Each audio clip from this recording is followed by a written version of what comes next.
First of all, though, perhaps I should just make a particular welcome to railway enthusiasts, who I know have come along in numbers tonight, and we're certainly pleased to see you here, and you're welcome, to, of course, to come to every meeting of the Historical Society, which are held here on the first Friday of each month. So please don't make this the only occasion, but I'm sure that John's lecture is going to be well worthwhile hearing, and hopefully we'll start you off on something great.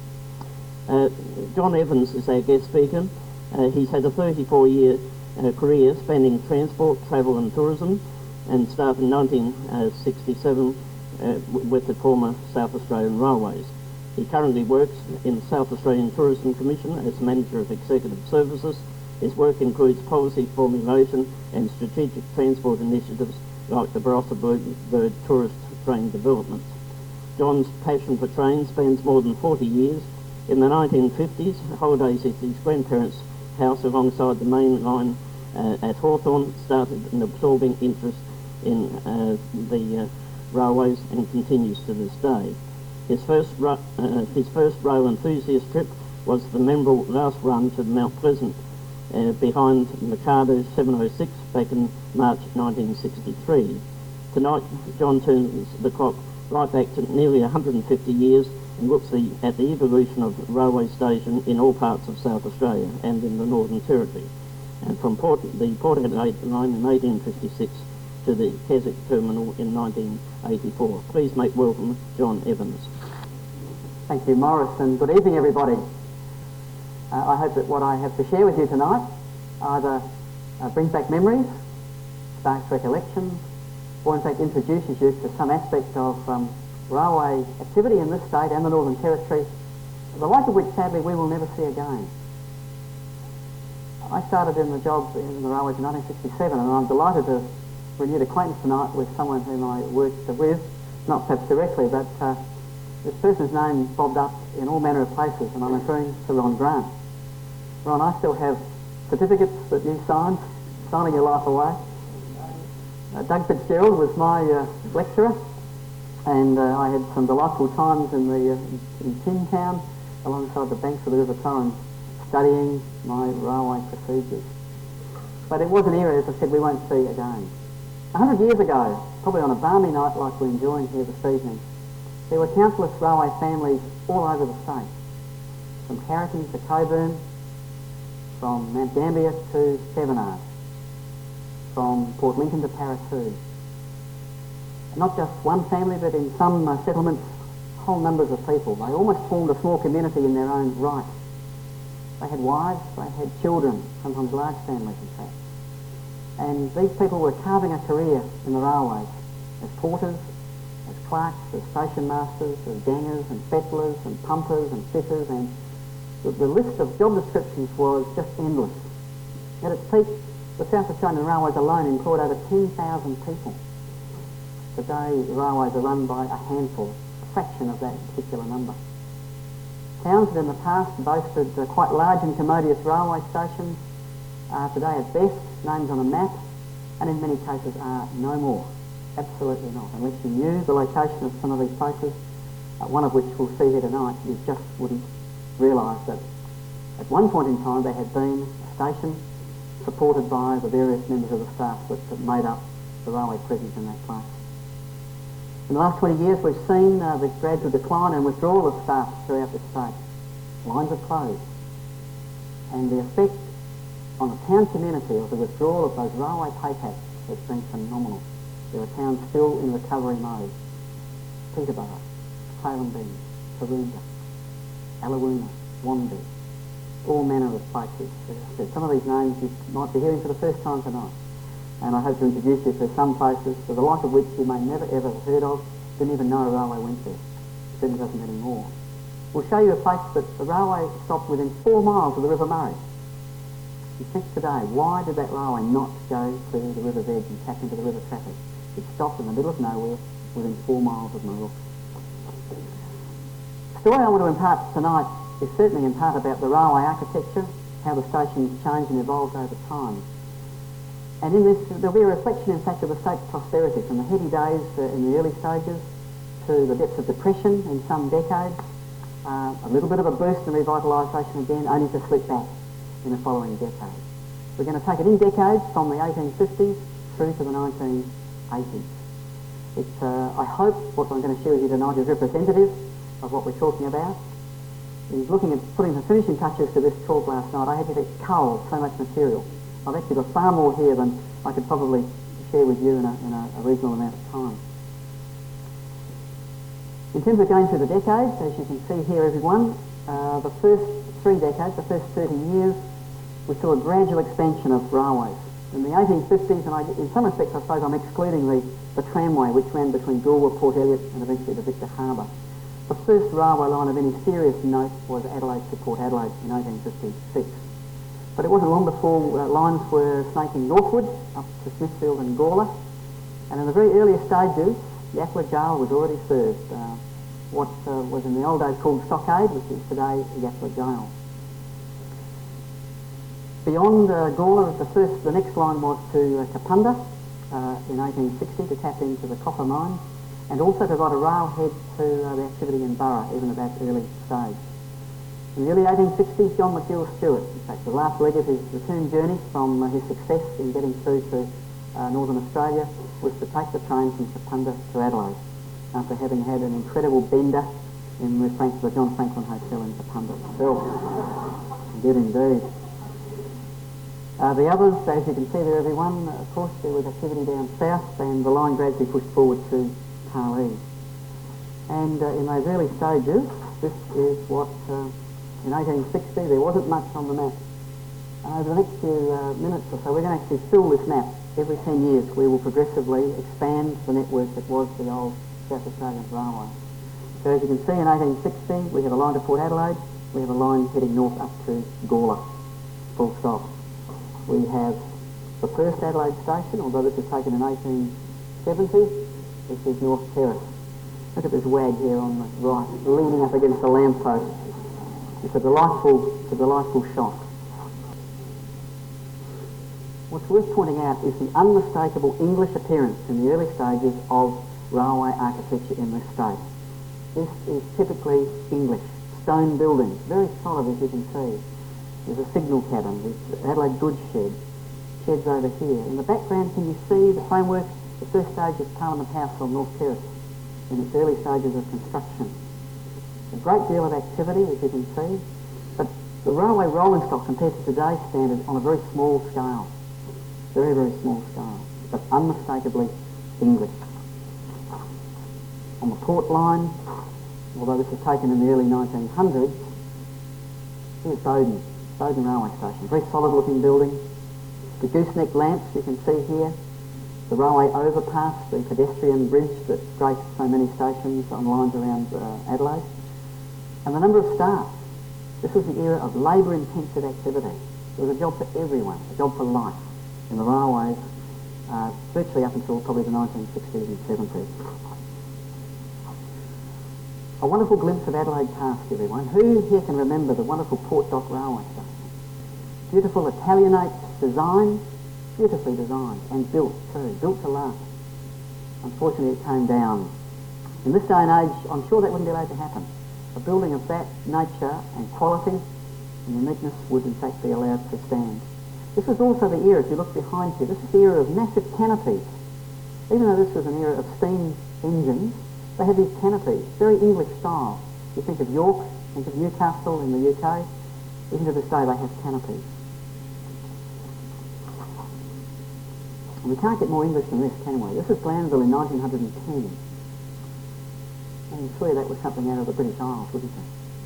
Look at the wonderful woodwork, the finials here on top of the oil lamp, the pedestrian overbridge, the wooden planking on the platform, not solid but constructed of timber.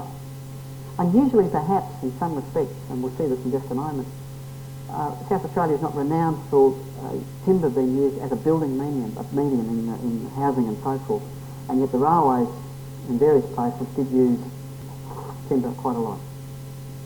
Our first major station north of Adelaide. It hasn't changed very much, has it? This is Gawler. Here's your stone goods shed on the right. You have a signal cabin in the distance, and there's that canopy again over part of the platform, what we call the island platform at Gawler. as substantially as it is today, as it was in 1857. And a little further to the north, Kapunda. Further out, there you go, 1 horsepower. It didn't take very long for the authorities perhaps to start to build line-side structures in a more economical fashion. This was in fact as Hamley Bridge in the 1870s. The horse in this case would be used for shunting rather than out on the main track. But it's interesting to note, and there's a couple of photos a bit later on overhead, horse shunting took place in this state in some major station yards up until 1963.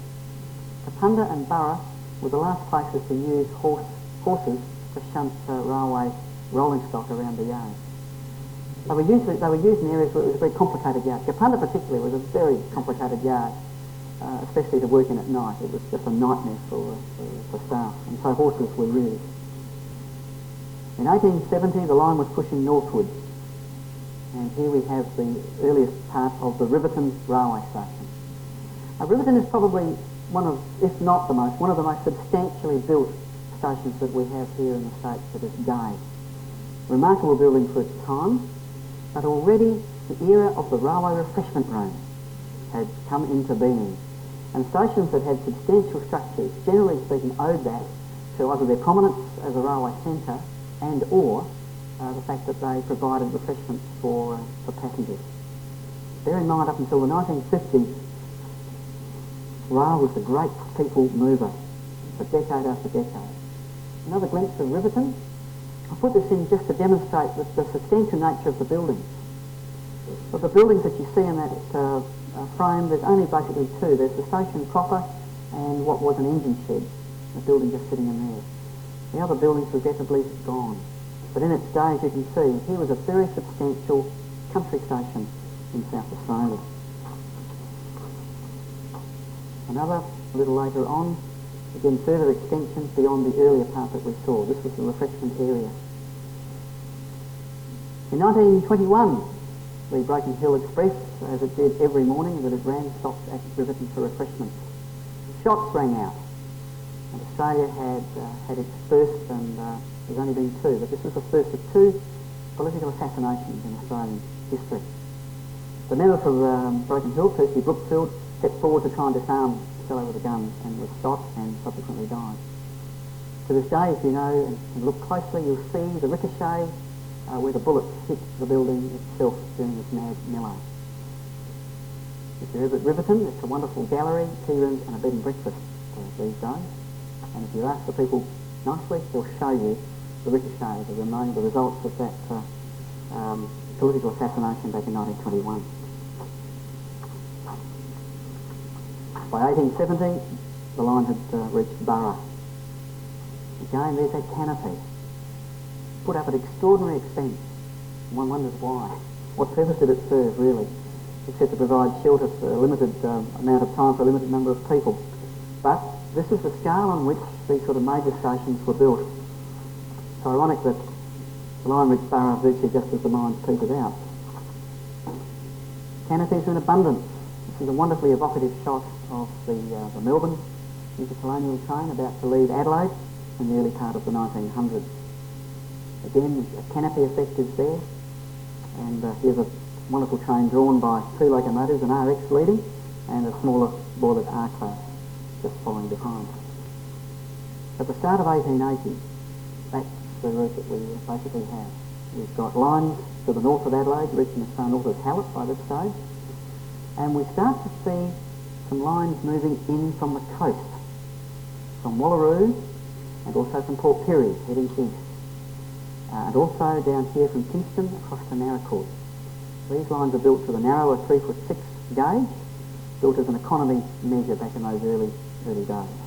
And although the lines haven't linked up yet, we already have two railway gauges in South Australia, to be joined by a third in the early part of the 20th century.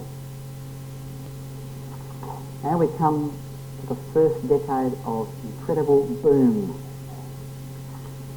Something like, let me have a look here, I'll get the exact figure, in the 1880s, we see nearly 1,200 miles of new track opened in 10 years in South Australia. and 146 miles in the Northern Territory. This is the decade in which the line is built from Palmerston, now known as Darwin, down to Pine Creek. Again, lines push in, they go inland. The Great Northern Line has already started in the late 1870s, heading for Horn and now up to Hawker, up to Beltana, and ultimately up to Farina and Maree. Lines head south, and again we have the substantial line built from the hill, through the hills to the border at Bordertown and Surbiton, and the line from Peterborough through Port Pirie up to Coburn, connecting with the Silverton Tramway, and linking of course with Broken Hill and the fabulous mines. And so by 1890 we've jumped to this sort of a network. We're linked with Melbourne, we're linked with Broken Hill. We've got a network of lines, we've linked with Morgan as well. We're one of the first enterprising governments to see the potential of the River Murray traffic, and so we get a line very quickly up to Morgan, about 105 miles northeast of Adelaide. The English influence continues. There's a wonderfully elaborate Mount Barker junction. It's got everything, hasn't it? There's signals, platforms, a signal box just over here, an engine shed, a turntable.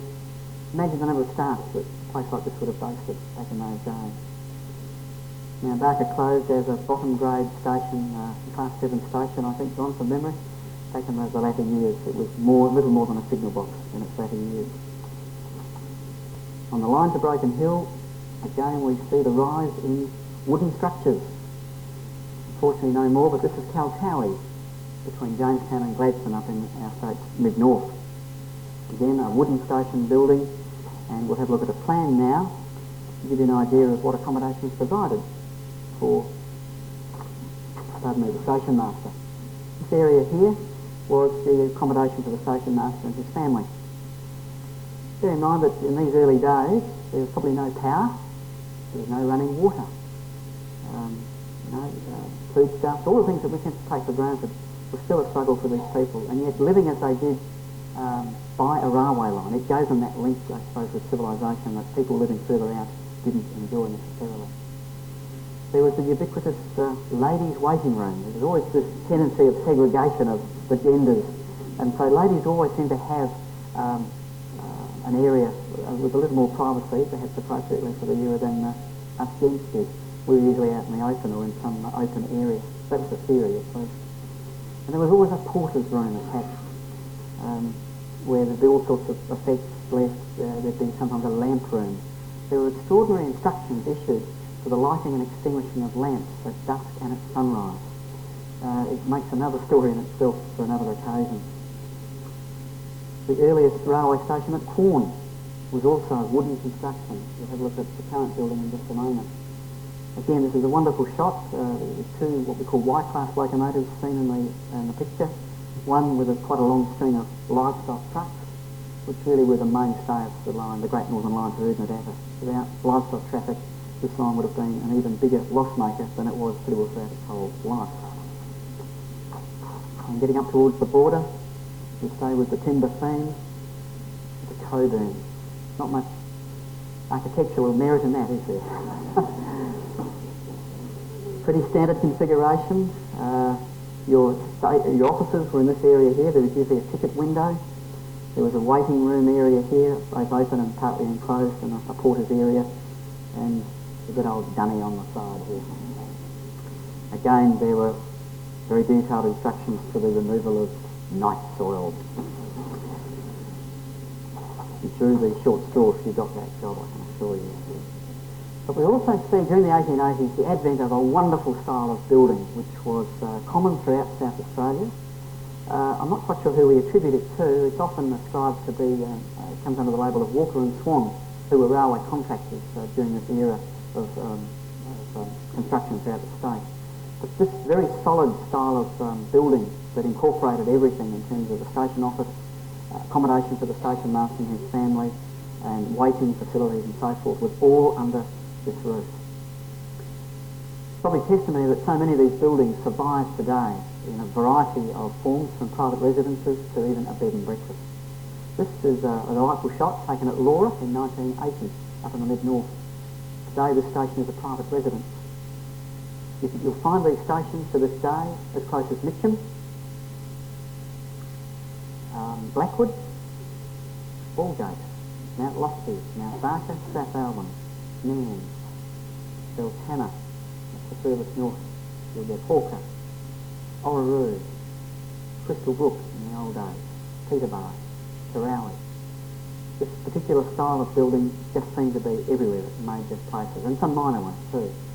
There's a delightful bed and breakfast at a little place called Bruce, which is just out of corner. I don't know if anyone enjoyed the hospitality of Tony and Maggie Green Jones. If you haven't, and you really want to, I guess, recreate an era that's gone. Your check is in the mail to me later, I take it. But if you really want to, I can remember as a youngster travelling past in trains, past a deserted ruin really, with a pepper tree growing out through the roof.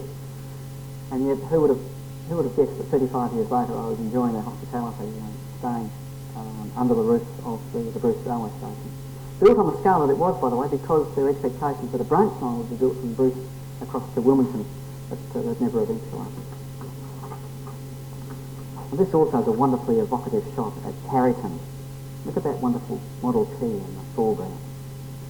Again, I said earlier, and I guess this will be a recurring theme, that railways were the great people movers of the day. The vehicles and the roads just weren't the equal of trains in this era. Everything and everyone travelled by train, from homing pigeons. You look at wicker baskets here that probably might have had some either washing or dry cleaning, something heading perhaps further down the track to be done and pressed in some way and returned. Parcels, all manner of things travelled in the break vans and in the freight trains. Carrington Station today is a private residence, beautifully maintained. Curiously, the station is 2 miles from the township. Further to the north, they were playing tennis in Hergot Springs. I think it's a long way from the nearest tennis court with a tennis racket there and a bowler hat. Prior to World War I, Hergot Springs was the name, as you can see, and of course it was renamed Murray. And again, this is a good example of a wooden building in a remote location, built as perhaps a bit of an economy measure. But again, look at this wonderful woodwork. Imagine the labour that would have gone into this dovetailing here. But a beautiful photograph. Again, an era that we won't see again. Fortunately, some buildings do remain and are preserved. This is Manor Hill, sort of midway between Peterborough and Coburn. Built on this scale because, again, similar to Riverton, this was a refreshment stop. Trains would stop for anything between 8 and 15 minutes, so it was a bit of a race to get in, get a pie, a tea or whatever, and get out and get on the train again. You had to be pretty quick, but they did in their day serve some delightful meals, proper meals. You could have all variety of things, whatever you had, no matter what you had, it was a shilling. Take it or leave it. After the heady days of the 1880s, we suddenly come to a screaming halt in the 1890s. And of course, Australia was in the grip of a depression. And so literally overnight, railway construction dried up. During this whole decade of the 1890s, only 100 new miles of railway was open to traffic. It was as if we went to sleep. One railhead was reached, however, in 1891, pushing up from Hergot Springs and Warriner, Udnadatta. This proved to be the most substantial building, in effect, north of Port Augusta. The station was the wooden part you see here on the right. The station master's residence was the stone. It exists to this day. It's a museum today, and it's still a wonderful building, set in splendid isolation in Udnadatta. At a time when the GAN, or even before the GAN, the Udnadatta Mixed, it was known as, it ran once a fortnight. You didn't want to miss it. Had a long wait for the next time. The train has just arrived in Udnadatta, and probably half, if not the whole town, has turned out to greet some arriving personage at Udnadatta. It's a wonderful photograph. And despite the fact that it was the terminus and there was such a limited train service, it had a signal. One can only imagine the station master sending the porter down to put the signal to proceed, to allow the one train a fortnight to come in. The fledgling state government here in South Australia was doing the amazing. and constructing a line from Palmerston, as it was in those days, south to tap into the goldfields around Grove Hill and Pine Creek. And although this was taken a little later, this was taken in the 1930s. There was one train a week regularly in these days, from Darwin down to Birdham, known as Leaping Lena. And you see the train arriving back into Darwin from the south. Again, probably half the population are there to meet and greet the train. Beautiful photograph. On top of the hill, the station master's house. Didn't quite survive the cyclone in 74. By ship, everything was taken by ship around to Palmerston, put together. There were workshops that variously called the 2.5 mile or Parap. They were put together there and basically ran as a separate enterprise until the Commonwealth took over in the early part of the 20th century. Again, I just put this in just to give an indication of the architectural, the drawings that were done for stations on the line. There were some very substantial buildings put up in places like Adelaide River, slightly bigger than the normal because, again, this was a refreshment station. The speed of train travel in these days was something average between 12 and 20 miles an hour. Mark Twain, when he visited South Australia in 1897, remarked at the slowness and suggested that a cow catch should be put on the rear of all trains. Such was the snail-like progress that trains took, and there was complete disregard for anything approaching a timetable. In the 1890s, there was some narrow gauge track built, particularly up to Gladstone, and this is Brinkworth Station. It still exists, but only just. It's one of those stations in splendid decay, unfortunately, a little bit like Burra and other stations in the country. This was taken in 1968 and just shows here Brinkworth changed to Snowtown, Red Hill and Moonta lines. A little further to the north, again another delightful example of architecture of the 1890s, wood again, and again a station that is no more. This is Georgetown, just south of Gladstone. And in its latter years it was what we call a Class 7 station, which again is the bottom of the run. In the late 1890s, look at this beautiful stone architecture, everyone. This is Stockport Station between Hamley Bridge and Tarlee. Stations of this kind were built all the way along the line, and again, as you can see, it's to a very high standard, beautiful quality of workmanship, without any doubt at all. Alas, today, Manura, which is a sister station, looks like this back in January. It's very sad to see, I guess, the decline and decay of so many country stations that in their day were significant assets to that community. The early 1900s, we see the start of lines over on Eyre Peninsula, the famed Port Lincoln division. Probably one of those, even to this day, that is only one of the few divisions that actually paid its way with the traffic that it hauled superphosphate and grain. A very commodious wooden station building at Cummins. Cummins was a major crewing and a barracks base, and at one time had extensive locomotive workshops, in fact, in Cummins. And again, probably fairly typical of other station buildings over on the west coast. By contrast, you might find yourself waiting for a train here at Wanilla. I think it was ladies to the left and gents to the right if you had that call of nature. There wasn't too much in the way of privacy there. And again, a lot of secondary stations and minor halts and sidings along the way would boast little more than that. The Murray Mallee, the west coast and other parts, that was in fact the standard item of equipment or shelter provided for anyone waiting for a train. The first sign out of the Murray Mallee was to Pinaroo in 1906. It created Tailem Bend as a junction for the first time. And again we have, I'm sure you all know, that wonderful Murray Mallee style of farmhouse with a veranda on all four sides, designed with the extremes of temperature of weather in mind. The stations were no different, albeit on a smaller scale. This is at Lameroo. This in fact is taken quite recently. Quite an unusual photograph because this was at the time of gauge standardisation between Adelaide and Melbourne in 1995. And whilst that work was taking place, interstate freight trains were rerouted via Ogun in Victoria through Pinaroo to Tailem Bend. So this particular section of track enjoyed a very heady existence for albeit a few weeks with these big interstate freight trains thundering, well, not so much thundering, I probably did about 30 or 40 kilometres an hour. And down south, with our horses hunting again. This is at Millicent in the 1950s. And I've included this partly to just show you a delightful shot of an idyllic station setting before the gauge was widened from 3'6" to 5'3" back in the mid-50s. And the station building here, quite substantial, quite large. You'll find them today still at Millicent, at Pinaroo, and at Thevenard. You'll find that style of station building. In 1910, as you can see, we had our line out to Pinaroo, we had a line up to Cummins. And now we come to the other great burst of railway activity in South Australia.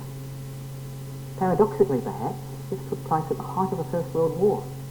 There were more railway miles laid than at any other time, particularly taking into account the line from Port Augusta across to Kalgoorlie in the west. That alone was 1,108 miles.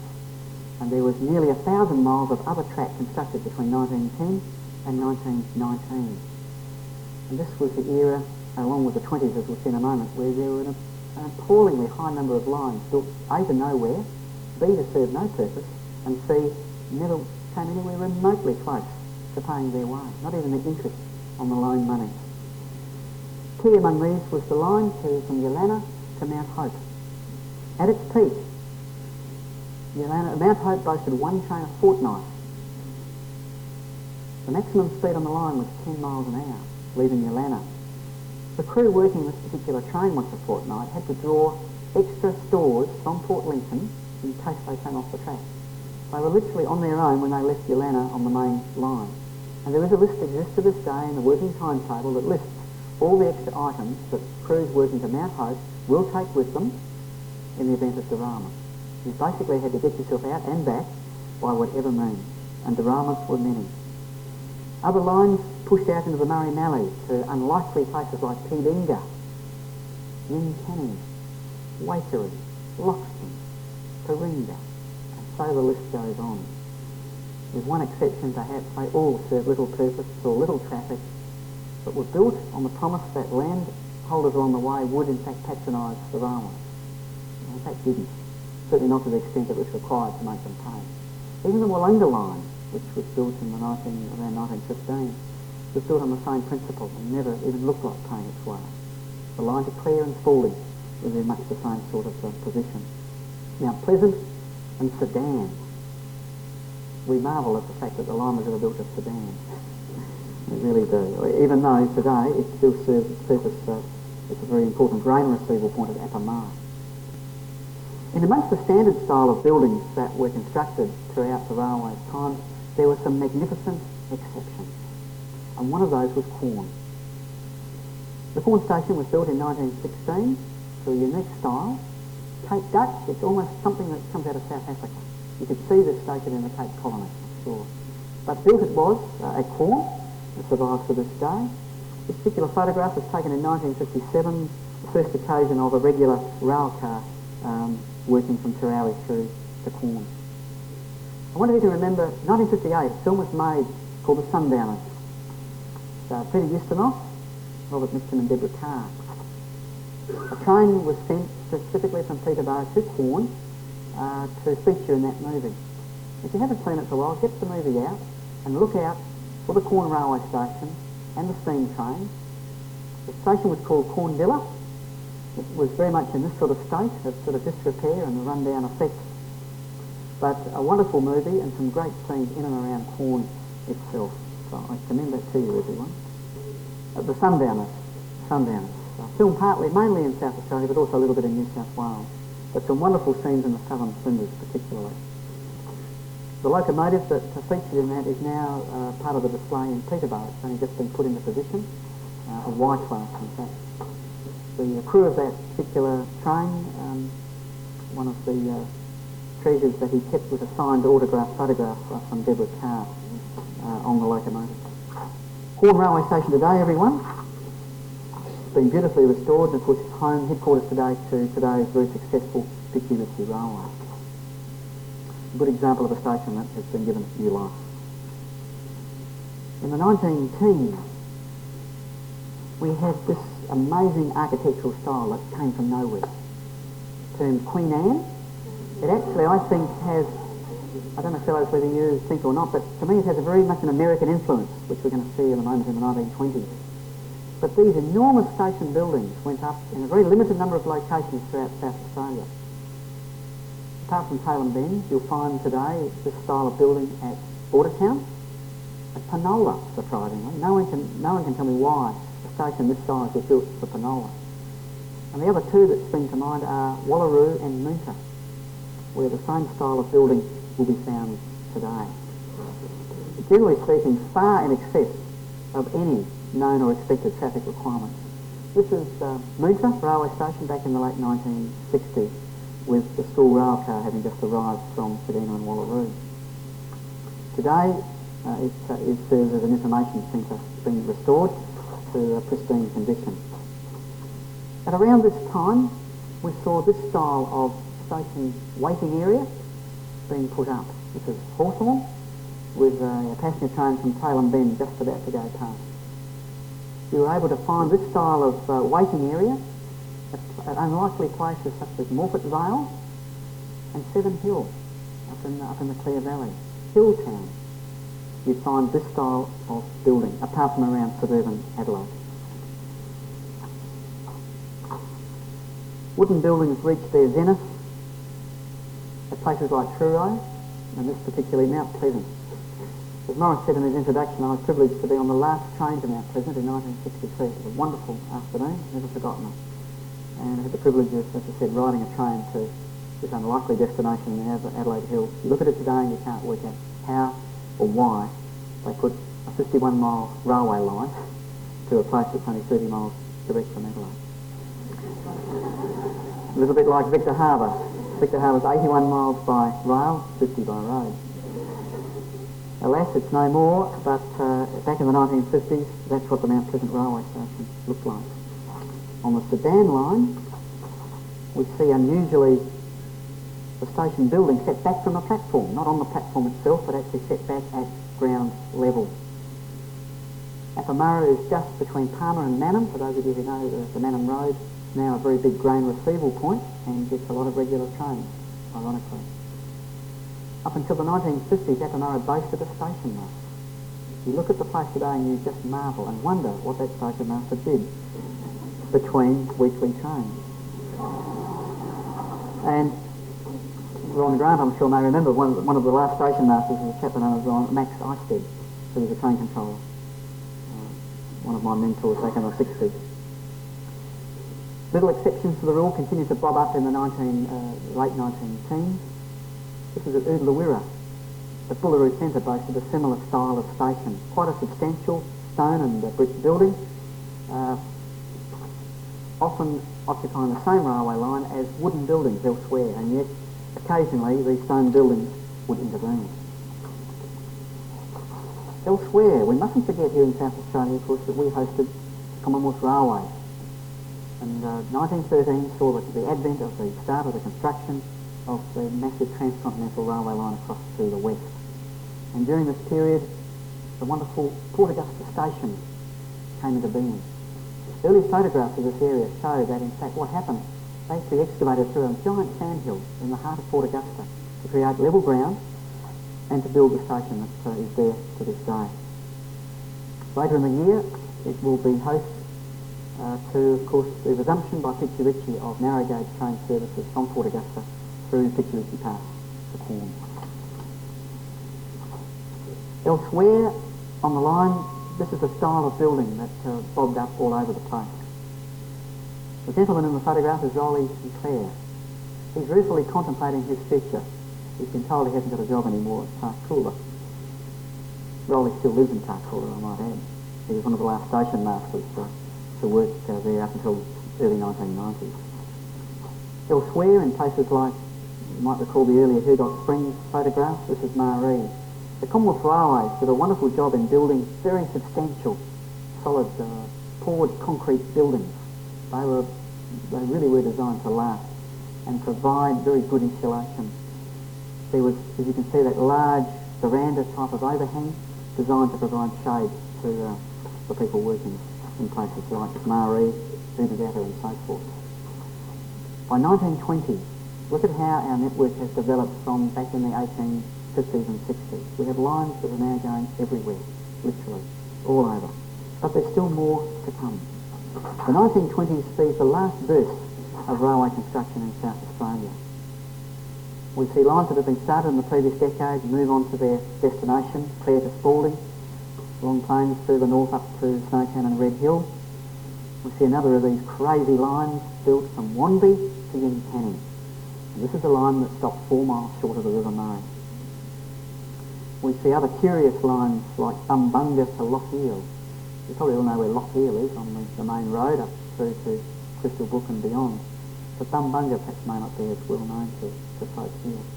We see the bridging of the River Murray at Paringa, enabling a link to be made with Renmark, and then on to Barmera. You've got this curious dogleg where the line basically goes back on itself. If you were travelling from Adelaide to Barmera, it literally took you all day, the better part of over 12 hours to travel up there.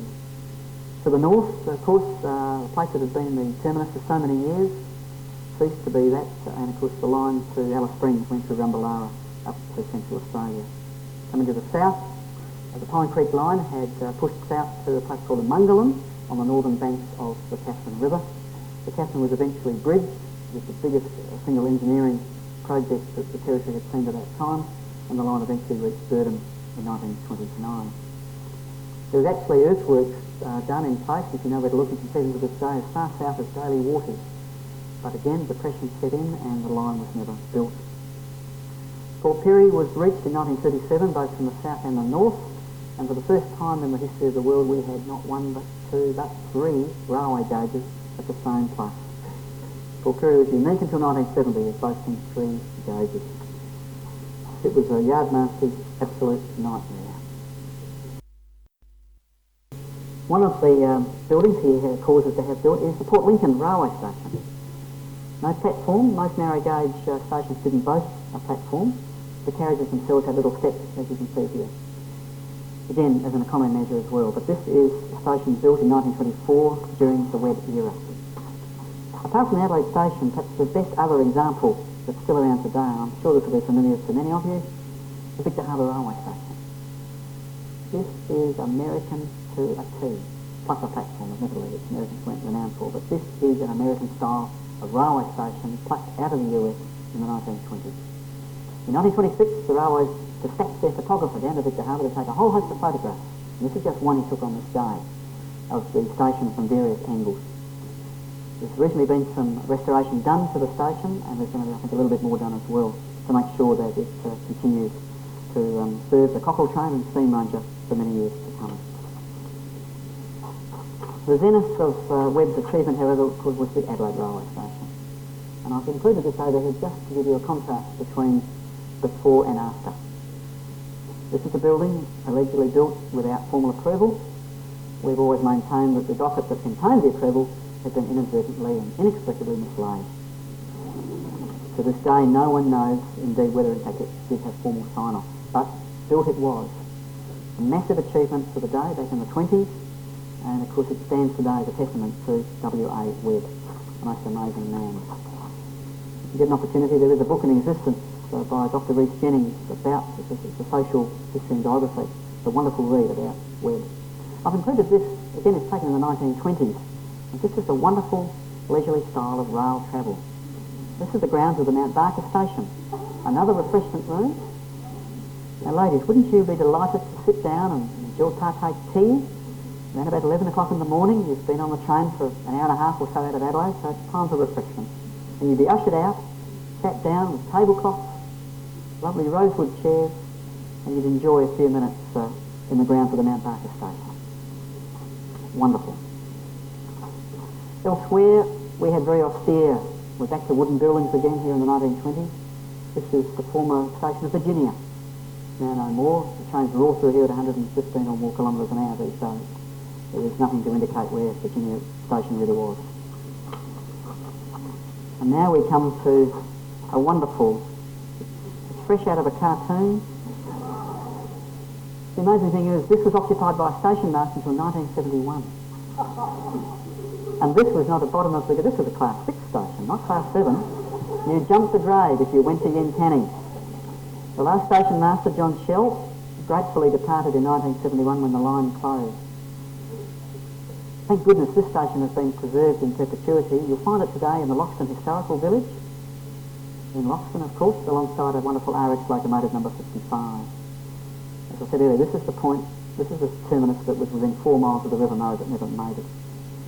The vehicle here on the left is known as the comma car, a bright orange coloured vehicle that was used to run a mail and small parcel service on lines radiating out from Taroonda. We've now seen the last of railway construction of any great extent. It slows right down from this point, from the 1920s. There virtually is no more. Just little lines here and there. A few extensions are put in. Radium Hill gets its own line of 11 miles in length. Port Stanback gets a railway line. Tonsley gets a railway line. In the 1970s we see the coming of the standard gauge as we know it today. I've included this. This is taken in the early 1950s. I don't know if anyone, I'm sure there are people who live in this area. How times have changed. Isn't it remarkable? It's taken from the main road bridge, looking towards Belair, because all this area here is now occupied by housing development. It's been established over many years. But this was an era where you had trains running to Belair and Bridgewater. As you can see, a steam locomotive with a driver, a fireman, a guard, and 2 carriages.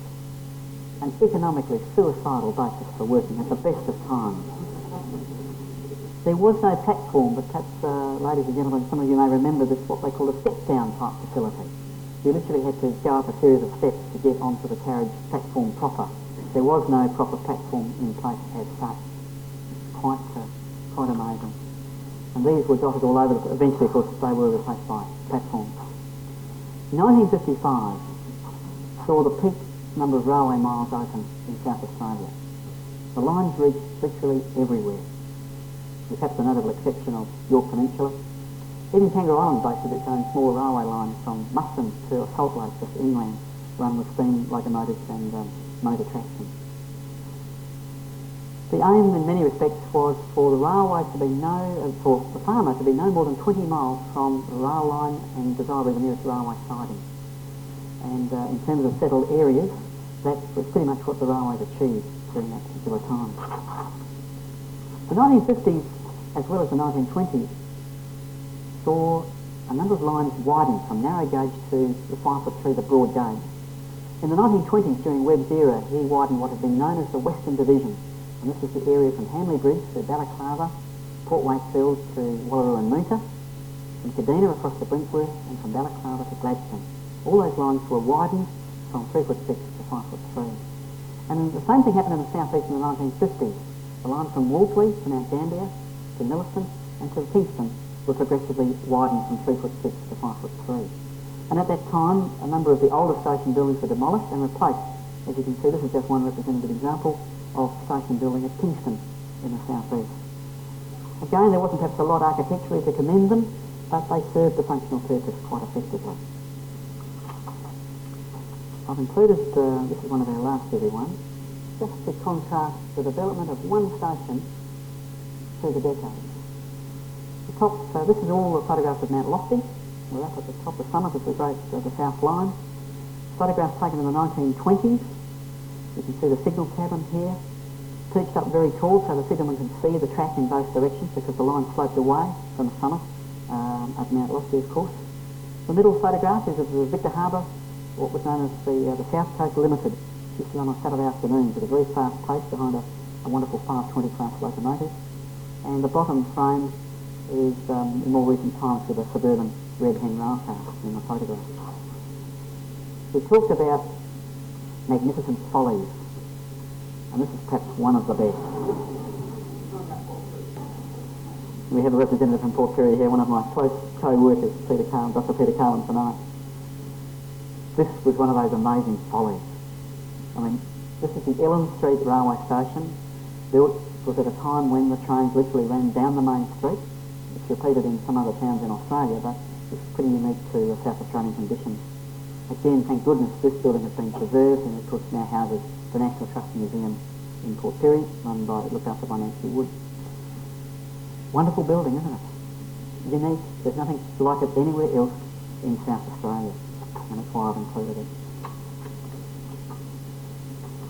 And we come, and I'm sorry about perhaps the quality of this photograph, but I guess it's sufficient for the purpose. The last significant construction of any note that relates to railway stations themselves would probably have to be Keswick in the 1980s. It took until 1984 for the standard gauge line to physically reach to Adelaide or to inner Adelaide itself. The line had reached the outskirts of town in 1982 and freight trains were running in and out by that stage in and out of Islington and Dry Creek. The passenger services using Keswick didn't come into being until July 1984. And so this is, as I said, probably the last that we will probably see as far as railway stations are concerned. And to close, I mentioned Mount Hope earlier. Well, there is Mount Hope, everyone. Again, you wouldn't want to miss that fortnightly train, would you? You have a long time to wait. I was privileged to grow up in an era where most of these lines and indeed stations are still open, thriving and working. Often people's first jobs would be found in the railways. You front up to the station master, put your name down, before you knew it you were taken on as a youth porter. And for many people it was the start of, they embarked upon a great and illustrious career in the railways from that point. Some very humble origins and beginnings and some amazing locations dotted throughout South Australia. Back when it was possible perhaps to rise through the ranks, probably through seniority and so forth, there were some amazing stories of people who had those humble origins and rose to amazingly senior positions within the railway. They were prepared to move, they were prepared to take promotion as it was offered, and they kept on moving. You had to, if you wanted to keep ahead of other people. Today the station master is no more. I challenge you to find a station master anywhere in South Australia. They don't exist. The nearest is someone who will be present whenever the GAN is at Alice Springs or at Port Augusta. They'll be there just for the duration of the train and be gone again. They're paid a casual rate. They're there just to be in attendance for the passage of that train and no more. There was a time when you started at the bottom rung as a Class 8 station master. Probably some out-of-the-way place in the middle of nowhere, but it was your start in a career. You moved through the grades, through from 8 to 1, and it wasn't over then because you then had special C, B and A. And even Adelaide wasn't special A. Port Adelaide held prominence. I think I'm right in saying Port Adelaide was the senior posting in South Australia. And if you looked at the spread of activity within the Port Adelaide area and the outer harbour and so forth, you could see why. The Gilman shunting yard, all the activity, it was just a hive of activity back in those days. It was a wonderful time to be alive, and there were some wonderful characters that came out through that whole process. I hope tonight, everyone, that I have, as I said earlier, rekindled some old memories, brought back things that had perhaps slipped from the mind, or introduced you to aspects about a slice of railway history from a social perspective that you perhaps haven't seen previously. So thank you very much, everyone, for having me. I think you've all enjoyed that fine illustrated lecture. I'm sure that's brought up some questions that you'd like to ask, though. Where is Mount Hope? I'm sorry, where is... Where is Mount Hope? Oh, Mount Hope. Mount Hope is on the west coast. Let me...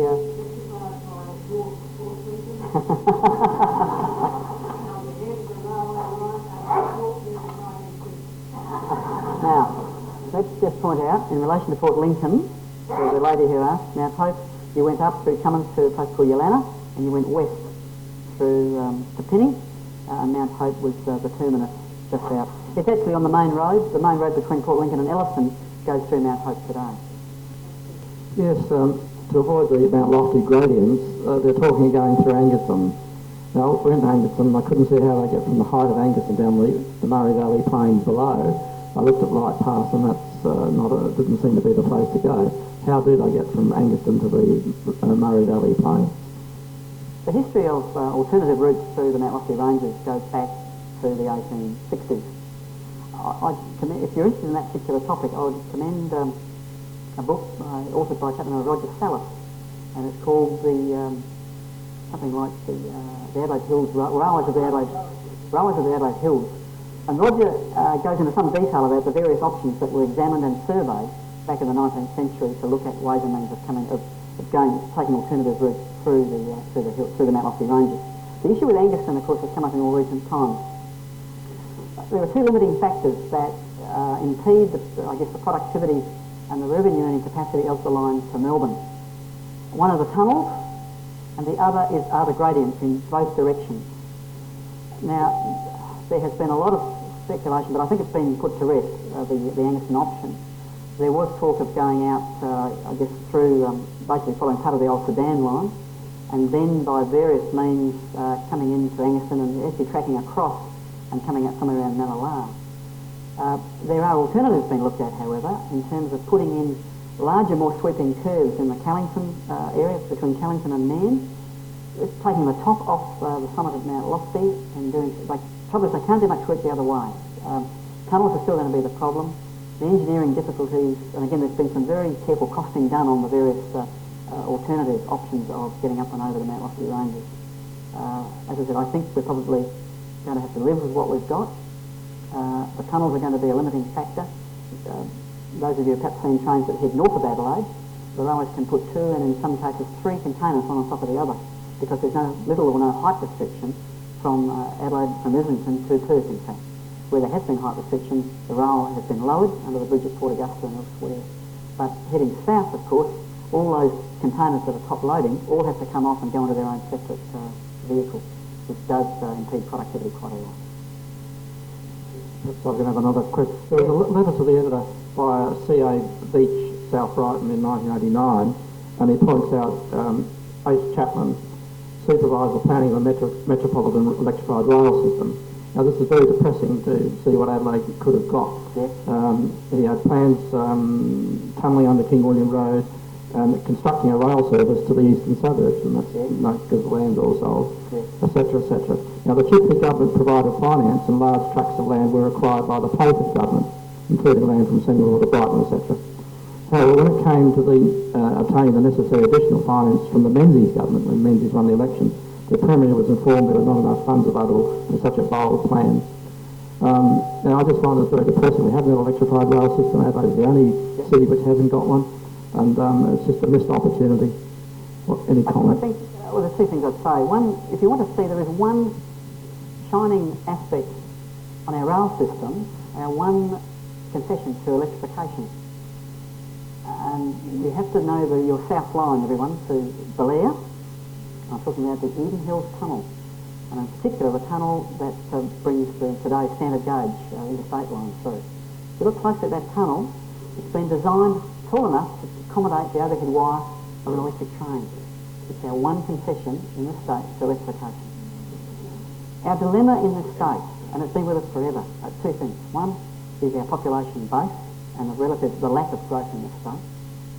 And secondly, we don't actually have the same sort of transport culture that people are obliged to adopt in places like Melbourne and Sydney. Now yes, you're right, had we in fact perhaps had the foresight of perhaps the authorities that Perth has shown, and to a lesser extent Brisbane, that of course now enjoy electrified trains, we'd be with the same status. But I think our dilemma is that we don't have sufficient numbers of people, yes, patronising public transport to make these sorts of things happen. There are times when, I'm in the tourism business, I would love to see Adelaide twice the size it is. So many things that are marginal today would suddenly become sustainable with a larger population base. But it's not today, and I think that remains a challenge for governments of today.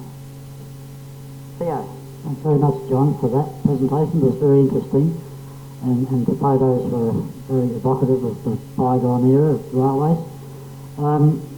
Something a bit more up to date is the Darwin to Alice Springs Railway. I'm just thinking about the possible tourism benefits that will evolve from that.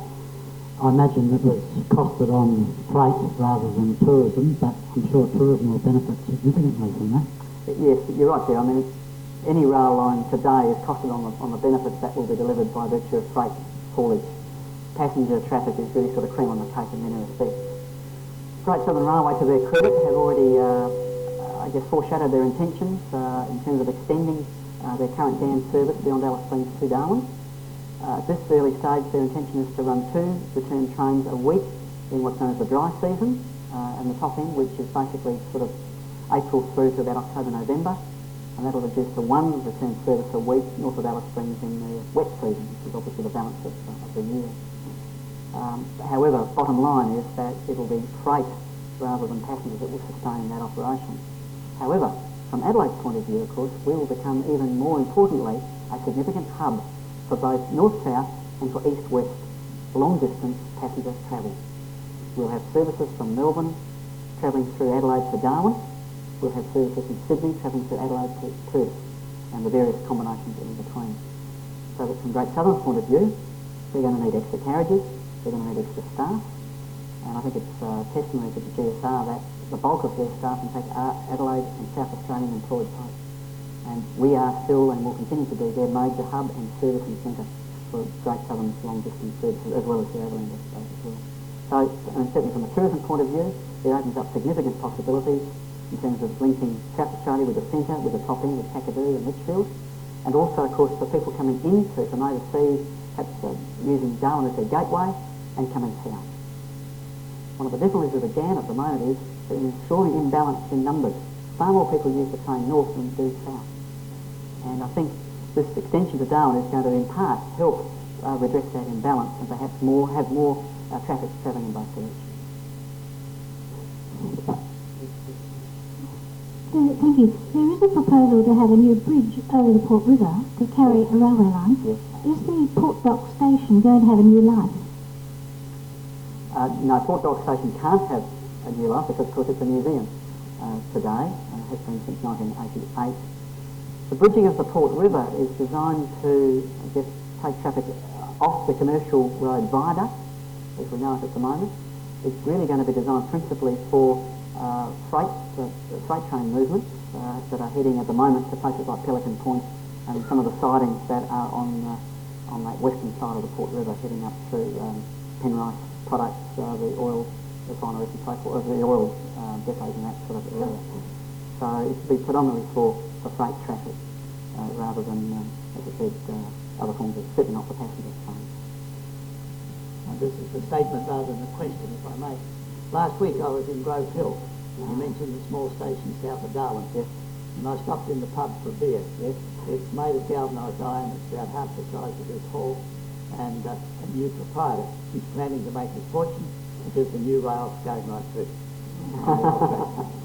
He understands that the new trains, of course, will go by at speed.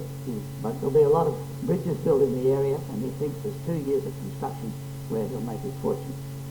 The other one I'd like to mention, if I may, my grandfather was a driver, and I never knew him, but I know a lot about him. And one photograph I have is on the footplate of the engine outside the Glenelg Town Hall. And the other one was that he used to drive on the Port Adelaide route, and my father said, at a faster schedule than they do today. That's probably because there were less stops. There were 2 points in his career which I remember. One was when he drove the lead engine on the Melbourne Express.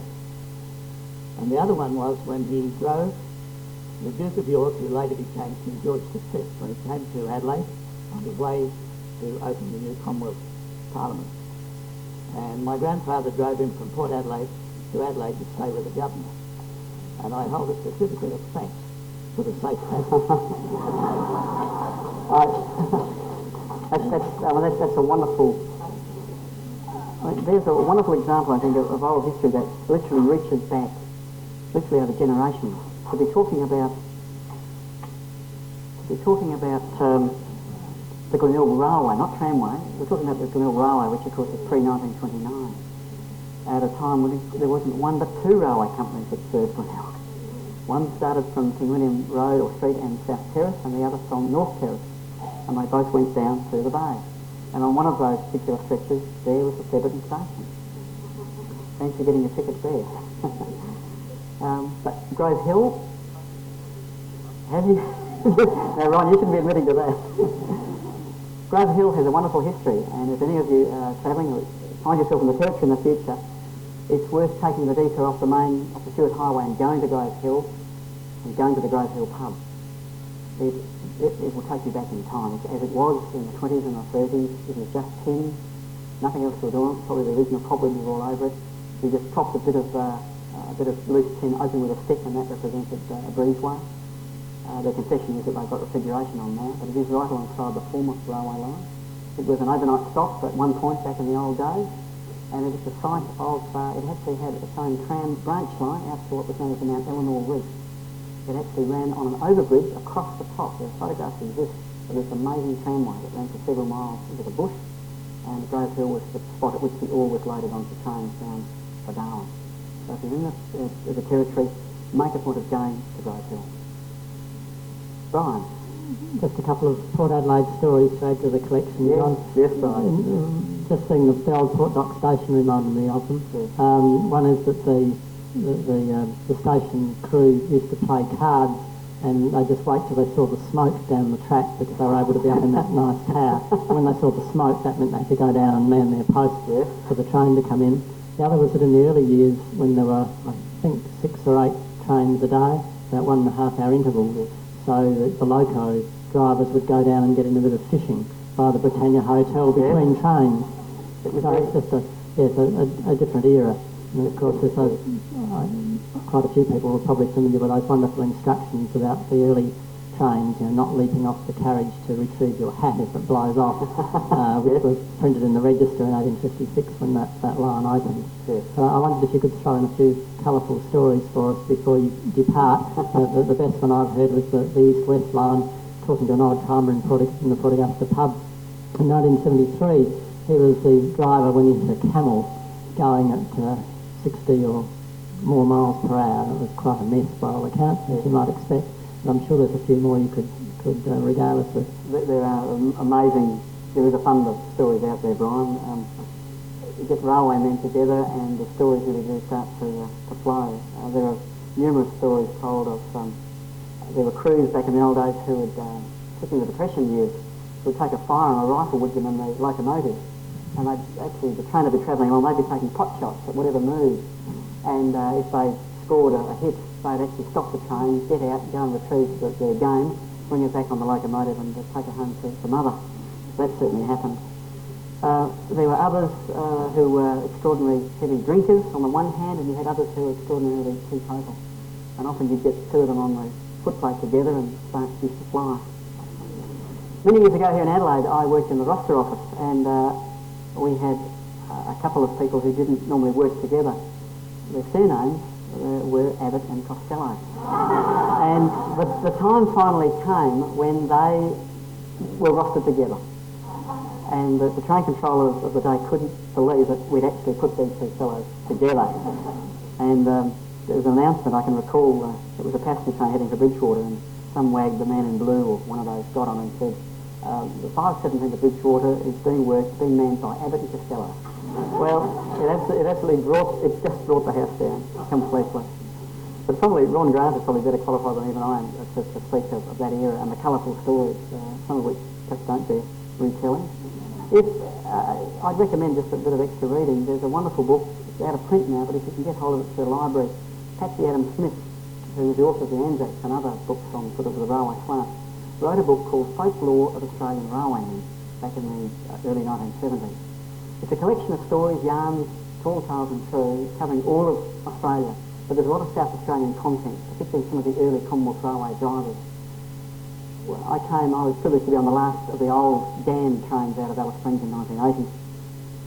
And sharing a compartment with me most of that way was a fellow who had driven the very first construction train into Alice Springs in early 1928. He passed on now, was an elderly then. And he had some wonderful tales to tell about those early construction days between Ugadata and Alice Springs. And most of the drivers and the crew from that era, all of them had or have stories to tell. From dining car stewards to porters, clerks, station masters, examiners, drivers, inspectors, you name it.